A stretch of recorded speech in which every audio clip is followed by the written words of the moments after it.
하나님 말씀은 빌립보서 1장 3절에서 7절까지 보도록 하겠습니다. 빌립보서 1장 3절에서 7절 우리 한 절씩 교독하겠습니다.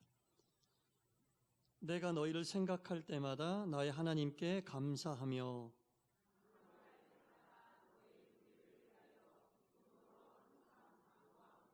너희가 첫날부터 이제까지 복음을 위한 일에 참여하고 있기 때문이라.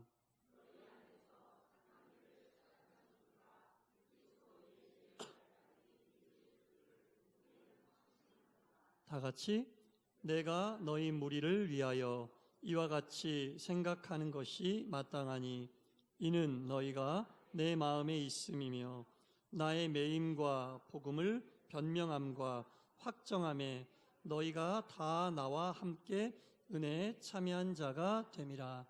아멘. 주님의 은총과 평화가 이 자리에 있는 여러분 모두에게 임하시기를 간절히 축원합니다. 아멘.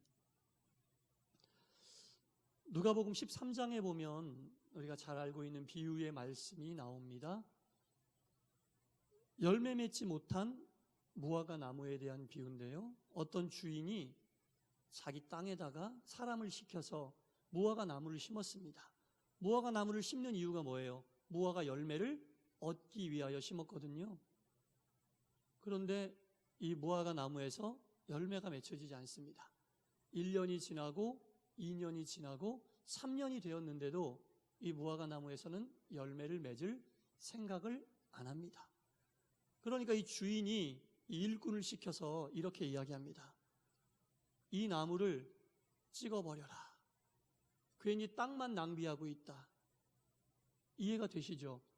열매를 얻기 위해 나무를 심었는데 나무가 열매를 안 주니까 그 땅은 낭비되고 있는 거잖아요. 열매를 당연히 맺어야 되는데 그때 이 일꾼이 주인에게 이렇게 이야기합니다. 주인님, 올해까지만 참아주시면 안 되겠습니까? 내가 더 열심히 나무를 가꾸고 둘레를 파서 이 나무가 열매를 맺어보도록 힘써 보겠습니다. 올해까지만 참아주십시오. 이렇게 일꾼이 주인에게 부탁을 하는 겁니다.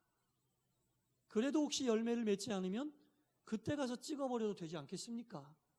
이렇게 이야기를 하는 예수님의 비유의 말씀이 나옵니다. 설교를 준비하면서 쭉 읽다가 이 누가복음 13장을 보면서 저를 되돌아보게 됐습니다. 지금 당장 주님이 너 올해 열매 뭐 맺었냐? 라고 물어보시면 딱히 대답할 말이 떠오르지 않더라고요. 예.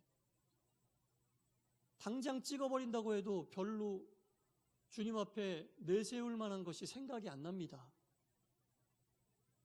그러다 보니까 이 일꾼이 너무너무 고마운 거예요. 예. 나무를 당장 찍어버리지 말아 주십시오. 1년만 더 시간을 주시면 어떻게 해서든지 열매를 맺어보도록 내가 둘레도 파주고 거름도 주고 노력해 보겠습니다. 일꾼이 너무너무 고마운 거예요. 예. 내가 나무라면 일꾼이 고맙지 않겠습니까? 딱히 내놓을 만한 열매가 없는 올 한 해를 마무리하는데 주인이 찍어보려고 하는데 일꾼이 나타나서 1년 시간은 더 줘라. 제가 생각한 게 내가 지금 보내고 있는 이 때는 유예의 때다 라는 겁니다. 유예가 뭐예요? 집행을 미루는 거잖아요. 열매를 맺지 못한 나를 당장 찍어버려도 할 말이 없는데 일꾼이 나서서 나에게 시간을 주는구나. 내가 지금 살고 있는 이 시간은 유예의 때다. 여러분, 유예의 기간에는 뭘 해야 돼요? 더 분발해야 되는 거예요. 유예됐잖아요. 찍힐 시간이 당장임에도 불구하고 당장 찍히지 않고 그게 유예됐으니까 유예됐음을 깨닫는다면 마지막 열매를 맺어야 할 그때까지 더 분발하고 더 힘써서 열매를 맺는 것이 나무가 해야 될 일이다 라는 생각을 했습니다. 지금 우리가 보내고 있는 이 시간은 찍힐 수밖에 없는 나무지만 예수님께서 조금만 더 시간을 주시죠. 내가 어떻게 좀 더 잘 키워보겠습니다. 내년까지는 열매를 맺지 않겠습니까? 이렇게 예수님이 나서서 우리에게 시간을 주는 유예 때를 보내고 있는 겁니다. 그래서 올해 아직 아까 장로님 기도에도 있었지만 아직 시간이 좀 한 달 가량 남았습니다. 이 시간은 유예 때임을 알고 우리가 더 분발해서 귀한 열매를 맺을 수 있게 되기를 간절히 축원합니다. 아멘. 잘 알다시피 빌립보서는 사도 바울이 감옥에서 쓴 편지입니다. 옥중 서신이라고 얘기를 하죠. 감옥은 멀쩡한 사람이 들어가도 어둡게 만들어요. 빠릿빠릿한 사람이 들어가도 흐릿흐릿하게 만들어버리는 게 감옥이라는 공간 같습니다. 감옥에서 쓴 글이라고 보기에는 이 빌립보서는 너무나 가볍고 활기차고 기쁨이 넘칩니다. 어떻게 바울은 감옥에서 이런 기쁨의 편지를 쓸 수 있었을까? 굉장히 궁금했어요. 빌립보서를 여러 번 읽었습니다. 도대체 바울이 어떻게 마음을 먹었길래 감옥 밖에서도 가능하지 않은 이런 정말 감사하고 기쁘고 활기찬 글을 다른 사람들을 위해서 쓸 수 있을까 고민을 해봤는데 어떤 글에서 제가 그 힌트를 얻었거든요. 그 글에 이렇게 나옵니다. 현실에서 몇 발자국만 더 뒤로 나가서 보면 보이지 않던 아름다운 것들이 보인다라는 그 글을 제가 읽었어요. 아, 이거였구나. 바울은 감옥이라고 하는 현실 안에 있지만 현실에 매몰되지 않고 현실에서 몇 발자국 더 뒤로 물러갔더니 보이지 않았던 아름다운 것들이 보여지게 됐던 겁니다. 네. 감옥 속에서 뭐 아름다운 게 있겠습니까, 여러분? 감옥 안에 있으면 절대로 아름다운 것을 볼 수가 없습니다. 그러나 바울은 그 감옥이라고 하는 현실에서 거리를 좀 두고 몇 발자국 뒤로 물러나서 자기를 돌아봤더니 그동안 보지 못했던 아름다운 것들이 보이는 거예요. 가장 먼저 보였던 게 빌립보 교회에 있는 교인들이 정말 아름다운 사람이었다는 게 느껴졌습니다. 그래서 바울은 이 빌립보서를 어떻게 시작합니까? 오늘 본문 3절에 보니까 내가 너희를 생각할 때마다 나의 하나님께 감사한다.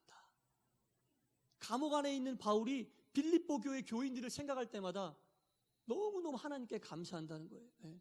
너희들을 생각할 때마다 만약에 바울이 감옥 안에서 그 현실에서 몇 발짝 뒤로 물러가서 그 상황을 보지 못했더라면 이런 고백은 나오지 않았을 겁니다. 현실적으로 쓰라린 경험을 하지 않은 분들이 얼마나 되겠습니까? 지금도 아마 쓰라린 경험 속에서 있는 분들도 있을 겁니다. 가슴에 멍이 들고 영혼의 피가 거꾸로 솟고 모든 죽고 사는 문제가 거기에 달려있는 것처럼 정말 아등바등하면서 살고 있는 이 암담한 때라도 그 현실 속에서 몇 발자국만 뒤로 가서 자신의 모습을 돌아보면 보지 못했던 아름다운 것들을 볼 수 있게 된다라는 겁니다. 감옥 속에 갇혀서 아무것도 보이지 않는 그 캄캄한 감방 안에서 바울이 무슨 희망이 있고 무슨 꿈이 있었겠습니까? 그러나 바울은 감옥 안에 갇혀져 있지 않았습니다. 감옥 안에서 몇 발짝 뒤로 물러나서 자신의 모습을 돌아보니 자기를 위하여 기도하고 있는 자기와 인연을 맺었던 모든 사람들이 너무나 아름답게 보여지는 거예요. 어느 누구 하나도 하나님의 뜻과 섭리 없이 만나지 않았던 사람이 없는 겁니다. 모든 사람들이 다 하나님께서 복음을 위하여 나에게 보내주신 만나게 해주신 사람이구나라는 고백이 딱 되는 겁니다. 바로 펜을 들어서 편지를 쓰는 거죠. 내가 당신들을 생각할 때마다 내 마음이 너무 기쁘고 당신들을 위하여 기도할 때마다 감사가 물밀듯 몰려오는, 여러분 이거는 바울이 인사말로 그냥 인사치레로 한 말이 아니에요. 바울의 진심이 담겨져 있는 말입니다, 여러분. 현실에서 몇 발짝만 뒤로 물러가니까 너무나 아름다운 사람들의 모습이 자기 혼자가 아니라는 게 느껴지는 거예요. 힘들고 어렵고 괴롭고 쓰라린 경험을 하는 시간을 지나다 보면 제일 힘든 게 나 혼자 이 고통 당하고 있다라는 그 마음인데, 바울은 감옥 안에 갇혀 충분히 그런 마음을 가질 수 있었지만 현실에서 몇 발짝 뒤로 물러나 보니까 자기를 위하여 기도하는 사람들, 그동안 하나님께서 만나게 하셨던 모든 사람들이 하나님의 계획 속에서 만났던 사람이라는 것이 딱 느껴졌다라는 겁니다. 5절에서 그래서 바울은 이렇게 표현합니다. 너희가 첫날부터 이때까지 복음을 위한 일에 참여하고, 바울도 복음을 위한 일에 참여했고 나와 만났던 모든 사람들이 복음을 위한 일에 함께 참여했던 사람이라는 게 딱 깨달아지는 거예요. 나는 복음을 전했고 그들은 내가 전하는 복음을 들었어요. 복음으로 연결되어 있다는 게 딱 느껴지는 겁니다. 현실이 너무 힘들면 이런 거 잘 안 느껴지거든요. 현실 앞에 있는 문제를 치우느라고 급급한데 몇 발짝 뒤로 물러나서 현실을 보니 내 주변에 아름다운 사람들이 이렇게 많이 있었네. 매일매일 만나는 사람, 매일매일 얼굴은 대하는 모든 사람들이 하나님이 복음을 위하여 나와 만나게 하셨던 사람들이네. 여러분, 그런 만남이 하나님의 섭리 속에서 만나는 만남입니다. 하나님의 계획 속에서 만나는 만남은 바로 그런 만남입니다. 감옥 안에서 그걸 바울이 깨달았다라는 겁니다. 그래서 바울은 진심을 다하여 빌립보 교회 교인들에게 자기의 마음을 표현할 수 있었던 겁니다. 4절 말씀해 볼게요. 간구할 때마다 너희 무리를 위하여 기쁨으로 내가 항상 간구한다. 감옥 안에서 너무 기쁘게 몇 발짝 물러났더니 보이는 아름다운 사람들을 위하여 계속 감옥 안에서 간구하고 있다는 얘기입니다. 감옥 밖에서 감옥 안에 있는 사람을 위하여 기도해 줘야 되잖아요. 힘들지 않게 해달라고, 빨리 마치고 나올 수 있게 해달라고. 근데 감옥 안에 있는 바울이 그들을 위하여 기쁨으로 간구하고 있는 거예요. 이제 바울에게 빌립보 교회 교인들은 존재만으로도 마음에 기쁨을 주는, 감사함을 주는 아름다운 사람입니다. 왜? 복음을 위하여 하나님이 함께 만나게 하신 사람이라는 것을 깨달았기 때문에 가능했던 일입니다. 여러분, 감옥 안에서 바울이 얼마나 억울하고 얼마나 마음이 쓰라리고 얼마나 가슴에 멍이 들었겠습니까? 그러나 몸은 비록 감옥 안에 있었지만 영혼은 그 감옥 밖에 나와 있었던 겁니다. 그래서 이러한 일들이 가능했다라는 겁니다. 진심 어린, 애정 어린 말을 담아서 그들 존재 자체를 감사하면서, 그들이 뭘 특별히 해준 건 없어요. 그러나 존재만으로도 하나님께 감사하면서 빌립보 교회 교인들에게 그렇게 이야기할 수 있었던 겁니다. 하나님께서 계획하심 속에서 만난 만남이라는 것을 깨닫게 된 거죠. 여러분 주변에 있는 모든 사람들 하나님의 계획하심 속에서 만난 사람들입니다. 복음을 위하여 함께 하나님이 묶어주신 사람들입니다. 힘들고 어려운 일이 그들의 아름다움을 못 보게 한다면 몇 발짝 뒤로 물러나 보십시오. 발견하지 못했던 아름다움을 발견할 겁니다. 그리고 그들의 존재만으로도 내가 행복한 사람이구나 라는 것을 깨닫게 된다라는 겁니다. 사도행전 16장에 보면 사도 바울이 빌립보 지역을 선교했을 때 만났던 사람들에 대한 이야기가 나옵니다. 루디아라고 하는 여인을 만났는데 이 루디아는 그 지역의 부자였고 경건한 여인이었습니다. 이 루디아 때문에 바울은 빌립보 선교를 수월하게 행할 수 있었어요. 또 억울한 누명을 쓰고 감옥에도 들어갔거든요. 근데 그 감옥에 들어간 날 하나님을 찬송하는데 그날 밤에 지진이 나고 땅이 흔들리며 감옥 문이 열리자 죄수들이 막 다 나왔어요. 바울도 나왔겠죠. 그 모습을 보고 그 감옥을 지키던 간수가 죄인들을 다 놓쳐버렸으니 위로부터 처벌받을까 봐 스스로 목숨을 끊으려고 하는데 바울이 그걸 막잖아요. 그리고 그날 밤에 그 간수와 간수의 모든 집안에 세례를 주고 복음을 전한 이 간수도 바울이 만났습니다. 그러니까 이런 모든 게 사도 바울의 머릿속에 주마등처럼 싹 지나가는 거예요. 하나님이 그동안 나를 만나게 해주셨던 모든 사람들, 감옥 안에서 몇 걸음 더 뒤로 나가보니 그 사람들이 너무나 아름다운 사람들이었고 그 사람이 하나님의 섭리와 계획 속에서 나와 만나게 해주셨던 사람이라는 게 딱 깨달아지게 되었다라는 겁니다. 복음을 위하여 합력하게 했던 그 사람들, 하나님이 나를 만나게 해주셨던 그 사람들, 비록 짧은 인연이었다 할지라도, 아슬아슬한 관계였다 할지라도 복음의 소망은 바로 그 위태위태한 관계 속에서 피어나게 된 겁니다. 스치고 지나가는 인연이었다 할지라도 나중에 생각을 해보고 몇 걸음 더 뒤로 물러나서 생각을 해보면 그 만남이 얼마나 소중한 만남이었고 하나님의 뜻과 섭리와 계획 속에서 이루어진 만남이었는지를 깨닫게 된다는 겁니다. 여러분 주변에 있는 사람들이 여러분들을 위한 아름다운 사람들입니다. 하나님의 섭리와 계획 속에서 만나게 해주신 사람들입니다. 한 발자국 두 발자국만 더 뒤로 물러나서 그분들을 보시기 바랍니다. 현실에 매몰되어서 하나님이 보내신 귀한 사람들을 못 알아보는, 그들이 가지고 있는 아름다움을 못 보는 일이 없기를 바랍니다. 복음을 위하여 나에게 보내주신 그 사람들. 자, 7절 말씀해 보면 이렇게 나오죠. 내가 너희 무리를 위하여 이와 같이 생각하는 것이 마땅하다. 깨달은 겁니다. 바울이 한 사람도 그냥 흐트러 만난 사람이 없다는 겁니다. 내가 너희를 위하여 이렇게 하는 것이 합당한 일이다. 무언가를 해주는 게 아니라 당연한 일이다라는 겁니다. 이는 너희가 내 마음에 있으며 이미 그들이 마음속에 들어왔다는 겁니다. 하나님이 복음을 위하여 만나게 해주셨다는 사실을 마음속으로 받아들였다라는 겁니다. 나의 매임과 복음을 변명함과 확정함에, 모든 복음의 사역을 감당함에 있어 고난이 올 때도 있고 복음을 전할 때도 있고 기쁨이 올 때도 있지만, 이 모든 일을 확정함에 있어서 너희가 다 나와 함께 은혜에 참여한 자라. 바울이 겪는 모든 일 속에 함께 동참했기 때문에 하나님이 주시는 은혜는 바울 혼자 만들어낸 게 아니라 함께 만나게 했던 모든 사람들과 함께 만들어갔다는 것을 바울이 확실하게 고백하고 있는 겁니다. 사랑하는 성도 여러분, 우리 주변에 있는 사람들은 바울이 고백했던 다 이런 사람들입니다. 우리가 몰라봤을 뿐이죠.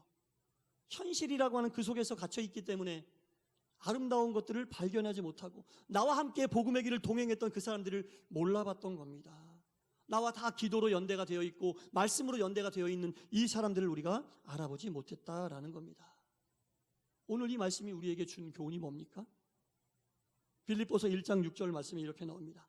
너희 안에서 착한 일을 시작하신 이가, 바울이 만났던 모든 사람들과 바울이 함께 했던 일은 착한 일, 선한 일인데, 그 착한 일, 선한 일을 시작하신 이가 그리스도 예수의 날까지 이루실 줄을 우리는 확신한다. 보내주신 그분들과 함께, 복음을 위하여 만나게 해주신 그분들과 함께 하나님의 일을 감당하게 될 것을 나는 확신한다라고 고백하고 있습니다. 바울의 고백입니다. 이 바울의 확신적인 고백이 바울을 바울되게 한 겁니다.